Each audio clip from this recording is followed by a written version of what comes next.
আমাদের এখানে বায়ু দূষণ, এই যে অক্টোবর মাস শুরু হচ্ছে আর আমার দুশ্চিন্তা বাড়ছে, কারণ বায়ু দূষণ তো একটা মারাত্মক পর্যায়ে যাবে।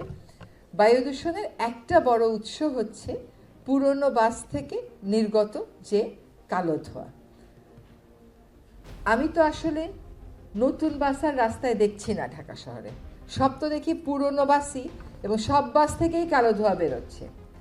এখন ক্রমাগত অভিযানের ফলে ধোঁয়ার নির্গমনকারী বাসের সংখ্যা কমছে, কিন্তু এটা আমার এনডিসির জন্য বসে থাকতে হইল কেন?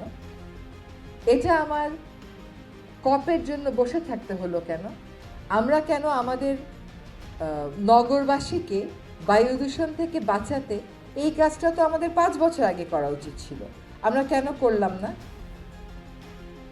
এখন সরকারি প্রক্রিয়ায়, আপনারা যারা সরকারে কাজ করেন আপনারা জানেন যে নতুন করে ইলেকট্রিক বাস আনার জন্য যেই স্ট্রাকচার সেট আপ করতে হবে, যেই বাজেট অ্যালোকেশন করতে হবে, যে স্টাডি করতে হবে, সেগুলো করতেই সরকারের দৌড়ে চললেও 1 থেকে 1.5 বছর সময় লেগে যায়। তারপরেও মন্ত্রণালয় উদ্যোগ নিয়েছে, সংশ্লিষ্ট মন্ত্রণালয়